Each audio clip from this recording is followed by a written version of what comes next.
Hello, everybody. Today we are going to talk about aligning with the rhythm of the sun. So, we humans are funny because we kind of have this tendency to think that we've outsmarted nature and that we don't have to adhere to the same rules that every other plant and animal adhere to. But the truth is that we too, just like every plant animal, are affected by our circadian rhythm. And it really is when we align with these rhythms, this is how we create optimal health. So when we go against the natural rhythm and cycle of life, this is actually causing us to not be as healthy. And so our circadian rhythm, it dictates everything from how well we digest our food to our hormone regulation. So our entire system is synced up to the rhythm of the sun. So this means that there are certain times of the day that are better for some things and other times of the day that are better for other things. And I'm going to go over what they are in the next slides. And obviously, we all live in the real world and we can't live this perfect schedule out that I'm going to show you. And so, of course, there's going to be exceptions. And so, really, all we're trying to do is get closer and closer to this rhythm and just find the most balance that we can find because it's not going to be perfect. And we all live in the real world, and we're going to have to live in that world and then take these suggestions and then be creative with how we apply them. Okay, so in Ayurveda, we have the three doshas. And basically, everything can be broken down to these three doshas.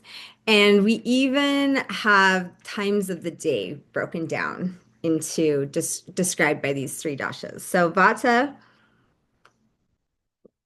is dry, unstable, cold, light. Kapha is moist, stable, cool, heavy. And pitta is oily, sharp, hot, light. And everything has these elements to them. Like everything has a little vata and a little kapha and a little pitta. And vata is earth or is air and ether. Kapha is earth and water. And pitta is fire and maybe like a tiny bit of water or like a little bit of oil. And so when we break these down into the times of the day, and I put this in as like a pie chart to kind of look like a clock, but it's not written out exactly like the clock. So just kind of work with me. But Vata time of the day is from 2 to 6 a.m. and then again from 2 to 6 p.m. And so this would be more of the unstable, lighter, airier part of the day. And then kapha is from 6 to 10 a.m. and then again from 6 to 10 p.m. And this is kind of the heavier, earthier part of the day. So when you think about like when you wake up in the morning, you feel kind of heavy. If you like wake up after 6, you feel kind of heavy and sluggish. And in the evenings, this is usually when we might feel like, oh, I'm just tired. I'm just going to sit on the couch and chill or whatever. And then the pitta time of the day is 10 a.m. to 2 p.m. and then again 10 p.m. to 2 a.m. So the pitta from the 10 a.m. to the pitta times of the day are kind of, I think, the most dramatic. But for pitta, 10 a.m. to 2 p.m. is when we are like fired up, our digestive fires are working really well, our brain can be focused. And so this is when we would be like getting things done. And then from 10 p.m. to 2 a.m., hopefully we'd be sleeping. And so it's like this is the most active time of the day for the brain. And so this is hopefully like when you're in your deepest part of your dream cycle. And then this is also when your liver, which is ruled by the blood or pitta, is cleaning itself out. And so we want to be sleeping so the liver can also do its job there. And I'm going to go through each of these a little deeper. So vata time of the day, morning, 2 to 6 a.m. So these are the ambrosial hours of the morning when we are still in between kind of the dream world and the real world. And so this is the best time to meditate and journal. And it's nice if you wake up in this time because you beat the kapha time of the morning where things are a little heavier. And then you're actually able to wake up a little easier. It's harder at first because you're thinking, like, oh, it's 5 a.m.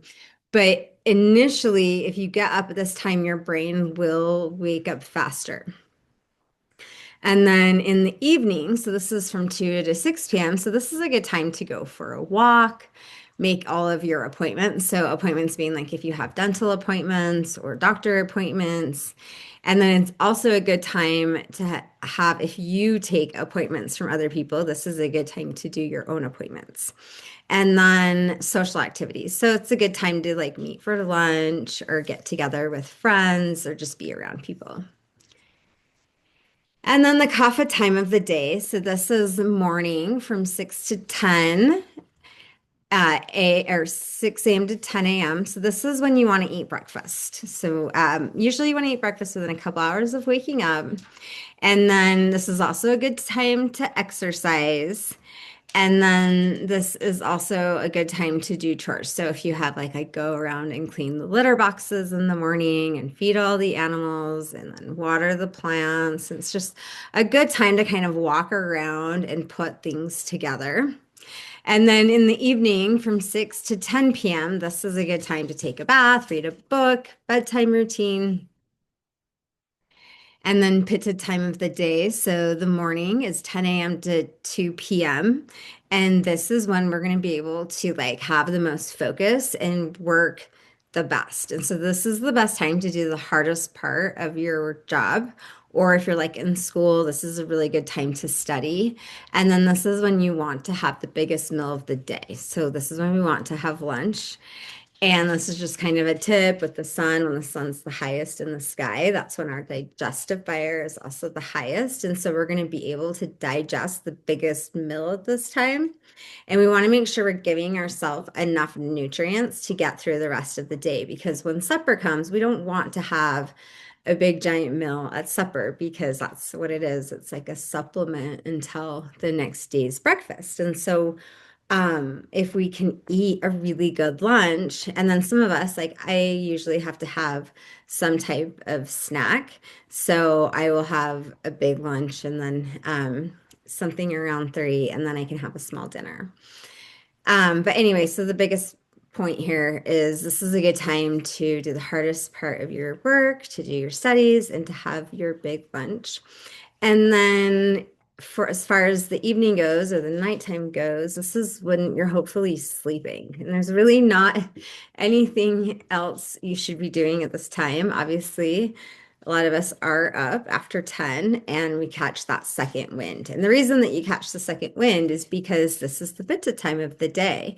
And if we stay up past 10, that pitta is going to kick in and our brain is going to turn on and it is going to focus. And it is a real thing that we get that like second wind. And so that's why we want to be in bed before 10 so that we don't catch that second wind and we continue to sleep through the night. And if we sleep, we're going to get that opportunity for the liver to go in and do the deeper cleaning if we are sound asleep before midnight. So I know some of us have jobs. I bartended for years at night, and there was no way that I was gonna be able to go to bed before 10 p.m., even on my nights off, because I was used to a different schedule. And I think it's more important to be regular. And so, yeah, we have to live in the real world, and there's always ways to kind of modify this, but if at all possible, if you can be in bed before 10 p.m., then that's like my biggest thing I want to drive home, as much as like having your biggest meal at lunch rather than skipping lunch or snacking at lunch and then having your big meal for dinner. And so this is what a daily schedule, your ideal daily schedule would look like. Obviously, I don't think that this is going to perfectly fit into anybody's life. So we're going to have to work around it and with it. But this just kind of gives you an idea of like the perfect day would be like you wake up and you meditate and you journal and you do all of this by 6 a.m. And then maybe at 6 a.m. you do your workout routine. And then at 7 a.m., you have breakfast, and maybe at 8 a.m., you're running around doing your chores, and then you're off to work. Maybe you're doing your busiest time of work from like 9 to noon. You're having a nice lunch, and then you're able to come back from lunch without feeling too sluggish, and you're going to be able to continue working. And then maybe you get off work around 2 or 3 or 4 even, and you're able to like do a little walk, or maybe you are a consultant and you can do all of your appointments at this time. Or as one of my friends calls herself, a lady who lunches, this would be a great time to go socialize. And then kapha from 6 to 10 p.m. So now we're getting into the heavier part of the day again. And so it's fine. Let's have some dinner. This is a good time to do a hobby if you feel like, oh, I don't want to like end my day. Yeah, I want to still be productive after work. I want to do something for myself. This is the good time to have that like hobby. This is also a good time to work out again. So if you weren't able to work out at the first kapha time of the day, then this would be the second best kapha time to work out. And the same thing with the 2 to 6 p.m. If you didn't get to meditate in the morning, if that's just too early for you and you aren't able to do it, then this is the next best time to do your meditation is right here during the vata time. And then, so now we're back here to kapha. So if you do want to be productive, try to have it be something you enjoy doing, like reading or a hobby. And then let's try to be in bed before 10 p.m. It's perfectly fine to start your bedtime routine at 8 p.m. I feel like that's the magic number for me. We're all gonna have a different number, but yeah, I'm not in bed until like 9 or 9:30, but it gets me moving in that direction. I may even start reading in bed at like 7:30 just because I want to start moving myself in that direction. And then hopefully you'd be asleep. So that would be kind of your ideal day. I don't again think anybody has this like perfect ideal day happening for them in well, I'm sure some people do, but most of us have to work with our jobs and everybody else. So I would love to hear how any of this could fit into your life, or if there was one thing that really rang true for you. Like, I think I want to do that at this time of the day. I would love to know. My favorite thing that I learned when I started to learn about this circadian rhythm was to have my biggest meal at lunch. I love food and I would skip lunch a lot because I just was busy and I was running through my day. And I love that now I take the time, no matter what, to have a big lunch and make sure I'm fed so that I feel nourished to get through the rest of the day. So I would love to know what you think, and I will read your comments, and I hope you have a nice day.